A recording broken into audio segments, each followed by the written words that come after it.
Good morning. ಏನಪ್ಪ ಎಲ್ಲ ಮಲ್ಕೊಂಡಿದ್ದಾರೆ ಅಂತ ನೋಡ್ತಾ ಇದ್ದೀರಾ? ಹೌದು, ಊರಲ್ಲಿ ರಜೆ ಆಗಿರೋದ್ರಿಂದ ಜನರಲಿ ಈ ತರ ಒಟ್ಟಿಗೆ ಮಲ್ಕೋತೀವಿ ಹಾಲಲ್ಲಿ. ಈಗಲೂ ನಮಗೆ ಅದೇ ಪ್ರಾಕ್ಟೀಸ್ ಆಗಿದೆ. ಮಕ್ಕಳೆಲ್ಲ ಇನ್ನು ಮಲಗಿದ್ದಾರೆ. ನಾವು ಮಾತ್ರ ಬೇಗ ಎದ್ದು ಸ್ವಲ್ಪ ಕೆಲಸ ಮುಗಿಸಿ ಇವತ್ತು ಅಕ್ಕಿ ಹಪ್ಪಳ ಮಾಡೋಣ ಅಂತ ಅನ್ಕೊಂಡಿದೀವಿ. ಬೇಗ ಎದ್ದು ಅಂದ್ರೆ 5:30ಗಂತೂ ಅಲ್ಲ, 7:30ಗೆ ಎದ್ದೇಳೋದೇ ಬೇಗ ಊರಲ್ಲಿ.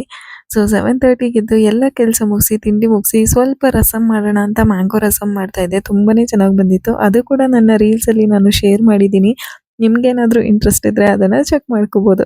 ಸೊ ಇನ್ನೇನ್ ರಜಾ ಮುಗಿತಿದೆ ಅನ್ನೋವಾಗ ನೋಡಿ ನಾವು ಟೆಂಪಲ್ ರನ್ನು ಹಾಗೆ ಈ ತರ ಹಪ್ಳ ಮಾಡ್ಕೊಳ್ಳೋದು, ಸಂಡಿಗೆ ಮಾಡ್ಕೊಳ್ಳೋದು ಎಲ್ಲ ಮಾಡ್ತಾ ಇದೀವಿ. ಇಷ್ಟು ದಿನ ಸೋಂಬೇರ್ತನ ಹಾಗೆ ಸುಮ್ಮನೆ ಇದ್ವಿ. ಸೊ ಈಗ ಎಲ್ಲಾನು ಮಾಡ್ಕೋತಾ ಇದೀವಿ. ಈ ಗಂಡ್ಮಕ್ಳು ಇಬ್ರುನು ಮಲಗಿಸ್ಬಿಟ್ಟು ನಮ್ಮ ಕೆಲಸನ ಸ್ಟಾರ್ಟ್ ಮಾಡೋಣ ಅನ್ಕೊಂಡ್ವಿ. ಬಟ್ ಅವ್ರು ಮಲ್ಗಕ್ ರೆಡಿನೇ ಇರ್ಲಿಲ್ಲ. ಸೊ ಹಾಗಾಗಿ ನಂಗೆ ದಾರ ಕಟ್ಟಿರೋದು ಟೈಟ್ ಆಗ್ಬಿಟ್ಟಿದೆ ಅಂತ ಅವ್ರ ತಾತನ ಹತ್ರ ಕಟ್ ಮಾಡಿಸ್ಕೊತಾ ಇದ್ದಾರೆ. ಯಂತ್ರ ದಾರ ಎಲ್ಲ ಚೇಂಜ್ ಮಾಡಿಸ್ಕೊತಾ ಇದ್ದಾರೆ. ಸೊ ಇವ್ರು ಮಲಗ್ಲಿ ಅಂತ ಕಾಯ್ಕೊಂಡು ಕೂತ್ಕೊಂಡ್ರೆ ನಮ್ ಕೆಲಸ ಆಗಲ್ಲ ಅಂಡ್ ಹಪ್ಳ ಕೂಡ ಡ್ರೈ ಆಗಲ್ಲ ಅಂದ್ಬಿಟ್ಟು ಒಂದ್ 11:30 ಹಂಗೆ ನಮ್ ಕೆಲಸ ನಾವು ಶುರು ಮಾಡ್ಕೊಂಡ್ವಿ. ಅವರು ಕೂಡ ಅಲ್ಲಿ ಓಡಾಡ್ತಾ ಇದ್ದಾರೆ ನೋಡಿ. ನಾವೇನಾದ್ರೂ ಹಪ್ಳ ಸಂಡಿಗೆ ಈ ತರ ಎಲ್ಲ ಮಾಡ್ಬೇಕು ಅಥವಾ ಜಾಸ್ತಿ ಅಡ್ಗೆ ಏನಾದ್ರು ಮಾಡ್ಬೇಕು ಅನ್ನೋದಾದ್ರೆ ಈ ತರ ಹಿಂದೆ ಒಂದು ಸ್ಟವ್ ಇಟ್ಟಿದೀವಿ. ಅದಕ್ಕೆ ಸಿಲಿಂಡರ್ನ ಕನೆಕ್ಟ್ ಮಾಡ್ಕೊಂಡು ಮಾಡ್ಕೋತೀವಿ. ಯಾಕೆಂದ್ರೆ ಅಡ್ಗೆ ಮನೆಯಲ್ಲಿರೋ ಸ್ಟವ್ ಮೇಲೆ ಮಾಡಕ್ಕೆ ಇಷ್ಟು ದೊಡ್ಡ ಪಾತ್ರೆ ಎಲ್ಲ ಇಟ್ಟು ಆಗಲ್ಲ. ಹಾಗಾಗಿ ಮನೆ ಹಿಂದ್ಗಡೆ ಅರಿಲಿ ಇದನ್ನ ಮಾಡ್ಕೋತೀವಿ. ಅಂದ್ರೆ ಮನೆ ಹಿಂದೆ ಈ ತರ ಜಾಗ ಬಿಟ್ಟಿದೀವಿ. ಇದು ಆಕ್ಚುಲಿ ಪ್ಲಾನ್ ಇದ್ದಿದ್ದು ಬಟ್ಟೆ ಒಗ್ಯಕ್ಕೆ ಹಾಗೆ ಒಣಗಾಕಕ್ಕೆ ಎಲ್ಲ ಮಾಡ್ಕೊಳ್ಳೋಣ ಅಂತ. ಬಟ್ ಹಿಂದೆಯಿಂದ ಸೊಳ್ಳೆ ಎಲ್ಲ ಜಾಸ್ತಿ ಬರುತ್ತೆ ಅಂದ್ಬಿಟ್ಟು ಗೋಡೆ ಕಟ್ಟಿ ಅದನ್ನು ಕೂಡ ಮನೆನೇ ಮಾಡ್ಕೊಂಡಿದೀವಿ. ಬಟ್ ಅಂಚನ್ನೇ ಹಾಕ್ಸಿದೀವಿ. ತುಂಬಾ ಕೂಲ್ ಆಗಿರುತ್ತೆ ಸಮ್ಮರ್ ಅಲ್ಲಿ. ಸೊ ಹಾಗಾಗಿ ಹಿಂದೆ ಇದನ್ನ ಈ ತರ ಅಡ್ಗೆ ಏನೇ ಇದ್ರು ಹಿಂದೆ ಮಾಡ್ಕೋತೀವಿ. ನೋಡಿ ಮುದ್ದೆ ಕೋಲಲ್ಲಿ ಆಟ ಆಡ್ತಾ ಇದಾರೆ. ಹಿಂಗೆ ಮನೇಲಿ ಏನಾದ್ರೂ ಮಾಡ್ಬೇಕು ಅಂದ್ರೆ ಮಕ್ಕಳದ್ದು ತಂಟೆ ತಾಪತ್ರೆ ಕಿರಿಕಿರಿ ಎಲ್ಲ ಇರುತ್ತೆ. ಮೋಸ್ಟ್ಲಿ ಮಕ್ಳಿರೋ ಮನೇಲೆಲ್ಲ ಇದೇ ಕತೆ ಅನ್ಸುತ್ತೆ. ಅದ್ರಲ್ಲೂ ಒಬ್ರಿದ್ರೆ ಓಕೆ, ಇವ್ರು 3 ಜನ ಸೇರ್ಕೊಂಡ್ಬಿಟ್ರು ಅಂತ ಅವ್ರು ಯಾರು ನಮ್ ಕಂಟ್ರೋಲ್ಗೆ ಬರಲ್ಲ. ನೀವು ನೋಡ್ತಾ ಇರ್ಬೋದು. ನಾನು ಹಿಂಸೆ ಮಾಡಿ ಅವ್ರನ್ನ ಕರ್ಕೊಂಡು ಕೂತ್ಕೋ ತೋರಿಸ್ತೀನಿ ಅಂತ ಹೇಳಿದ್ರು ಅವ್ರು ಕೂತ್ಕೊಳ್ಳಕ್ಕೆ ರೆಡಿ ಇಲ್ಲ. ಅವ್ರದೇ ಆದ ಆಟ ಆಡ್ತಾ ಇದಾರೆ. ಈಗ ಎಷ್ಟು ಸೇರು ಬೇಯಿಸೋದು ಅಂತ ನಿನ್ನಿಷ್ಟ.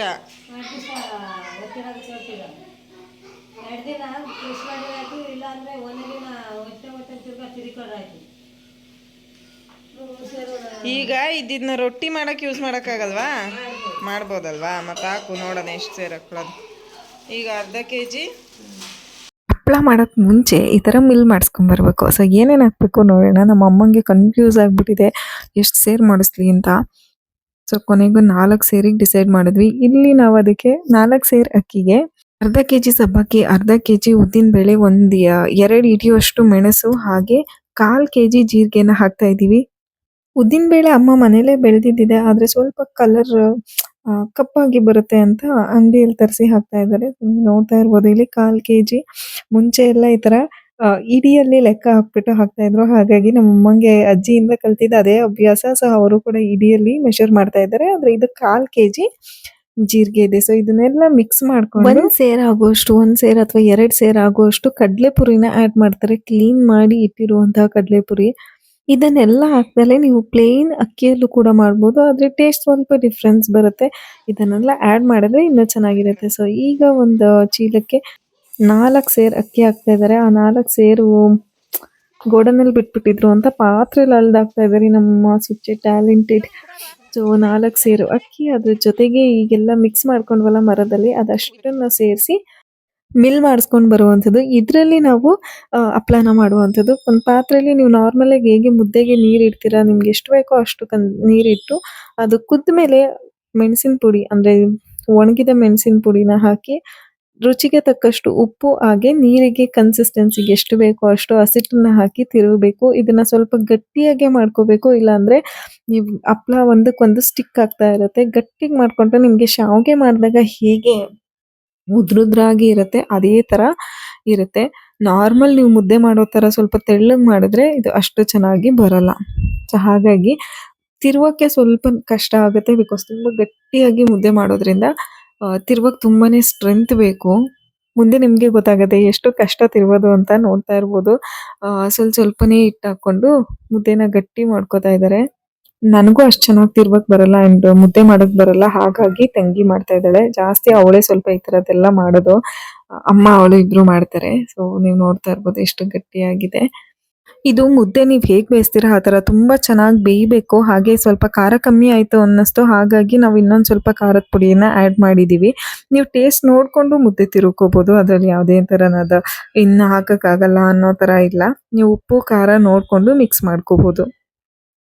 ಚೆನ್ನಾಗಿ ಕೊತ ಅಂತ ಬೇಯಬೇಕು, ಆಗಲೇ ಮುದ್ದೆ ಚೆನ್ನಾಗಿ ಬರೋದು. ಆ್ಯಂಡ್ ಹಪ್ಳ ತುಂಬ ಚೆನ್ನಾಗಿ ಬರೋದು. ಇಲ್ಲಾಂದರೆ ಹಪ್ಳ ಒಡೆದೋಗೋದು, ಒತ್ತಿದಾಗ ಡ್ರೈ ಆಗಕ್ಕೆ ಇಟ್ಟಾಗ ಅಲ್ಲಿ ಪೂರ್ತಿ ಒಡೆದೊಡ್ದೋಗಿರುತ್ತೆ, ನೀಟಾಗಿರೋದೇ ಇಲ್ಲ. ಸೊ ಅದೆಲ್ಲ ಆಗಬಾರ್ದು ಅಂದರೆ ಮುದ್ದೆ ಚೆನ್ನಾಗಿ ಮಾಡಬೇಕು. ನಿಮ್ಮಲ್ಲೂ ಯಾರಾದರೂ ಈ ಥರ ಸಮ್ಮರ್ ಹಾಲಿಡೇಸಲ್ಲಿ ಹಪ್ಳ, ಸಂಡಿಗೆ ಮತ್ತು ಇನ್ನು ಥರ ಚಕ್ಲಿ, ಕೋಡ್ಬಳೆ ಇದೆಲ್ಲವನ್ನು ಮಾಡಿಕೊಂಡು ಸ್ಟೋರ್ ಮಾಡ್ಕೊಳ್ಳೋ ಅಂಥವ್ರಿದ್ರೆ ನನಗೂ ಕೂಡ ಕಮೆಂಟ್ ಮಾಡಿ ತಿಳಿಸಿ. ಹಾಗೆ ಯಾವುದಾದ್ರೂ ಹೊಸ ರೆಸಿಪೀಸ್ ಈ ಥರ ಮಾಡಿ ಇಟ್ಕೊಳ್ಳೋ ಅಂಥವಿದ್ರೆ ಖಂಡಿತವಾಗ್ಲೂ ನೀವು ಕಮೆಂಟ್ ಮೂಲಕ ನನಗೆ ತಿಳಿಸ್ಬೋದು. ಹಿಂದಿನ ಕಾಲದಲ್ಲೆಲ್ಲ ಇನ್ನೂ ಜಾಸ್ತಿ ಮಾಡ್ತಾ ಇದ್ರು. ನಾವು 4 ಸೇರು ಅಷ್ಟೇ ಮಾಡಿದ್ದೀವಿ. ಹಿಂದಿನ ಕಾಲದಲ್ಲಿ 8 ಸೇರು 10 ಸೇರೆಲ್ಲ ಮಾಡಿ ಅಕ್ಕಪಕ್ಕದ ಮನೆಯವರೆಲ್ಲ ಸೇರ್ಕೊಂಡು ಒಬ್ಬೊಬ್ರು ಮನೆಯಲ್ಲಿ ಹಪ್ಳ ಮಾಡೋರು. ಇವತ್ತು ನಮ್ಮ ಮನೇಲಿ ಮಾಡಿದ್ರೆ ಇನ್ನೊಂದು ದಿನ ಇನ್ನೊಬ್ರು ಮನೇಲಿ ಮಾಡೋರು. ಸೊ ಈಗೆಲ್ಲ ಅದು ಸ್ವಲ್ಪ ಕಮ್ಮಿ ಆಗಿದೆ. ಅವ್ರವ್ರ ಮನೇಲಿ ಅವ್ರವ್ರು ಮಾಡ್ಕೋತಾರೆ. ನೋಡ್ತಾ ಇರ್ಬೋದು ಹಿಟ್ಟು ಎಷ್ಟು ಗಟ್ಟಿ ಇದೆ ಅಂತ ಗೊತ್ತಾಗ್ತಿದೆ. ತಿರುವಕ್ಕೆ ತುಂಬ ಗಟ್ಟಿ ಇರುತ್ತೆ. ಶಾವ್ಗೆ ಮಾಡ್ತೀವಲ್ಲ, ಒತ್ತು ಶಾವ್ಗೆ ಆ ಥರ ಗಟ್ಟಿ ಇರುತ್ತೆ. ಸೊ ದಟ್ ಒಂದಕ್ಕೊಂದು ಸ್ಟಿಕ್ ಆಗಲ್ಲ. ಏನೋ ಜೋಕ್ ಮಾಡ್ಕೊಂಡು ನಗ್ತಾ ಇದ್ದೀವಿ, ಬಟ್ ವಿಡಿಯೋ ಎಡಿಟ್ ಮಾಡುವಾಗ ಮರ್ತ್ಬಿಟ್ಟಿದ್ದೀನಿ ಏನು ಜೋಕ್ ಅಂತ. ಸೊ ಮುದ್ದೆ ಮಾಡ್ಕೊಂಡು ಅಮ್ಮ ಈ ಥರ ಚಿಕ್ಕ ಚಿಕ್ಕ ಉಂಡೆ ಮಾಡಿಕೊಡ್ತಾರೆ. ಅದನ್ನು ನಾವು ಪ್ರೆಸ್ಸರಲ್ಲಿ ಪ್ರೆಸ್ ಮಾಡಿ ಒಂದು ಚಾಪೆ ಮೇಲೆ ಸೀರೆಯನ್ನು ಹಾಕಿ ಒಣಗಾಕ್ತಾ ಇದ್ದೀವಿ. ನೀವು ಪ್ಲಾಸ್ಟಿಕ್ ಕವರ್ ಕೂಡ ಯೂಸ್ ಮಾಡ್ಬೋದು. ಪ್ಲಾಸ್ಟಿಕ್ ಕವರ್ ಯೂಸ್ ಮಾಡಿದ್ರೆ ಈಸಿಯಾಗಿ ಬರುತ್ತೆ. ಆದರೆ ಕವರ್ ಒಳ್ಳೇದಲ್ಲ ಅನ್ನೋದಕ್ಕೋಸ್ಕರ ನಾವು ಸ್ಯಾರಿ ಮೇಲೆ ಹಪ್ಳನ ಹಾಕ್ತಾ ಇದ್ದೀವಿ. ಇದನ್ನ ಒಂದು 2 ದಿನ ಬಿಸಿಲಲ್ಲಿ ಒಣಗಿಸಿದ್ರೆ ಸಾಕಾಗತ್ತೆ. ಫಸ್ಟ್ ಡೇ ನೆರಳಲ್ಲಿ ಒಣಗಿಸಿ, ಅದಾದ ನಂತರ ಬಿಸಿಲಲ್ಲಿ ಒಣಗಿಸಿದ್ರೆ ಸಾಕಾಗತ್ತೆ. ಇದಿಷ್ಟು ಪ್ರೋಸೆಸ್ ಕಷ್ಟ ಅಷ್ಟೇ, ಬಟ್ ಪ್ರೆಸ್ಸರಲ್ಲಿ ಪ್ರೆಸ್ ಮಾಡೋದು ಆರಾಮಾಗಿ ಮಕ್ಕಳು ಕೂಡ ಮಾಡ್ಬೋದು. ನನ್ನ ಮಗಳು ನಾನು ಮಾಡ್ತೀನಿ ಅಂತ ಬರ್ತಾ ಇದ್ದಾಳೆ. 2 ಪ್ರೆಸ್ಸರ್ ಇದ್ದಿದ್ದರಿಂದ ಅವಳು ನೀನು ಪ್ಲೇಟಲ್ಲಿ ಪ್ರೆಸ್ ಮಾಡು, ನಾನು ಪ್ರೆಸ್ಸರಲ್ಲಿ ಯೂಸ್ ಮಾಡ್ತೀನಿ ಅಂತ ತಗೊಂಬಂದಿದ್ದಾಳೆ. ಸೊ ಮಕ್ಳಿಗೆ ಹಾಗೆ ಎಲ್ಲ ಏನಾದರೂ ದೊಡ್ಡವ್ರು ಕೆಲಸ ಮಾಡ್ತಾ ಇದ್ರೆ ಈ ಥರ ಎಲ್ಲ ಇಂಟ್ರೆಸ್ಟ್ ಜಾಸ್ತಿ ಆಗುತ್ತೆ, ನಾನು ಮಾಡಬೇಕು ಅಂತ. ಅವಳು ಒಂದು ಸ್ವಲ್ಪ ಹೊತ್ತು ಮಾಡಿದ್ಲು. ನಾವು ಚಿಕ್ಕ ಮಕ್ಕಳಿದ್ದಾಗ ನಾವಿಷ್ಟೆಲ್ಲ ಇಂಟ್ರೆಸ್ಟ್ ತೋರಿಸಿ ನಾನು ಅಡುಗೆ ಮನೆ ಕೆಲಸ ಮಾಡ್ತೀನಿ ಅಂತ ಹೋಗಿದ್ದು ನನಗೆ ನೆನಪೇ ಇಲ್ಲ. ಬಟ್ ಈಗಿನ ಮಕ್ಕಳು ಹಂಗಲ್ಲ, ನಾನು ಮಾಡ್ತೀನಿ, ನನಗೂ ಮಾಡಕ್ಕೆ ಬರುತ್ತೆ ಅನ್ನೋಂತಹ ಆ್ಯಟಿಟ್ಯೂಡ್ ಇರುವಂತಹ ಮಕ್ಕಳು. ಅವ್ರಿಗೆ ಮಾಡಿ ಸಾಕಾಗೋ ತನಕ ಅವರು ನಮ್ಮ ಕೈಗೆ ಕೊಡಲ್ಲ. ಸೊ ಅವಳಿಗೂ ಅದೇ ಫೀಲಿಂಗ್ ಆಗ್ತಿದೆ, ಅಯ್ಯೋ ಸಾಕಮ್ಮ ಕೈ ನೋವು ಬಂತು ಅಂತ. ಬಟ್ ಎಲ್ಲರೂ ಈ ಥರ ಒಟ್ಟಿಗೆ ಕೂತ್ಕೊಂಡು ಟೈಮ್ ಸ್ಪೆಂಡ್ ಮಾಡ್ತಾ ಯಾವುದೋ ಒಂದು ಹಳೆಯ ಸಾಂಗ್ನ ಹಾಕ್ಕೊಂಡು ಎಂಜಾಯ್ ಮಾಡ್ತಾ ಮಾಡೋದ್ರಲ್ಲಿ ಎಷ್ಟು ಖುಷಿ ಇರುತ್ತೆ ಅಲ್ಲ. ಆ್ಯಂಡ್ ನಮ್ಮಮ್ಮನ ಜೀವ ತಡಿಲಿಲ್ಲ, ಇವತ್ತೇ ನೋಡಬೇಕು ಅಂತ ಒಂದು 10 ಹಪ್ಳನ ಆಚೆ ಬಿಸಿಲಿಗೆ ಒಣಗಾಕಿದ್ರು. ಸೊ ಅದು ಹೇಗೆ ಬರುತ್ತೆ ನೋಡೋಣ ಅಂತ. ನೀವು ನೋಡ್ತಾ ಇರ್ಬೋದು, ಒಂದು 3, 4, 5 ಸೀರೆ ಆಗೋಷ್ಟು ಮಾಡಿದ್ದೀವಿ. ಸೊ 3 ಫ್ಯಾಮಿಲಿಗೆ ಅದು ಸಾಕಾಗತ್ತೆ. ನೋಡಿ ಎಷ್ಟು ಚೆನ್ನಾಗಿ ಉಬ್ಬಿ ಬರ್ತಿದೆ. ಸೊ ಈ ಥರ ಬರುತ್ತೆ ಹಪ್ಳ. ಅನ್ನೆಸೆಸರಿ ಅನ್‌ಹೆಲ್ದಿ ಫುಡ್‌ನ ತಂದು ಕೊಡೋದಕ್ಕಿಂತ, ಯಾಕೆಂದರೆ ಈಗ ಎಲ್ಲವೂ ರೆಡಿಮೇಡ್ ಸಿಗುತ್ತೆ. ಅದಕ್ಕಿಂತ ಈ ಥರ ಟೈಮ್ ಸ್ಪೆಂಡ್ ಮಾಡಿ ಫ್ಯಾಮಿಲಿ ಜೊತೆ ಮಾಡಿಕೊಂಡು ತಿನ್ನೋದ್ರಿಂದ ತುಂಬಾನೇ ಚೆನ್ನಾಗಿರುತ್ತೆ ಅಂತ ಹೇಳ್ಬೋದು. ಆರೋಗ್ಯನೂ ಚೆನ್ನಾಗಿರುತ್ತೆ, ಮಾನಸಿಕ ಸ್ಥಿತಿನೂ ಚೆನ್ನಾಗಿರುತ್ತೆ. ಈ ವಿಡಿಯೋ ನಿಮ್ಗೆ ಇಷ್ಟ ಆಗಿದ್ರೆ ಒಂದು ಲೈಕ್ ಮಾಡಿ, ಸಬ್ಸ್ಕ್ರೈಬ್ ಮಾಡ್ಕೊಳ್ಳಿ ಆ್ಯಂಡ್ ಕಮೆಂಟ್ ಮಾಡೋದನ್ನ ಮರಿಬೇಡಿ.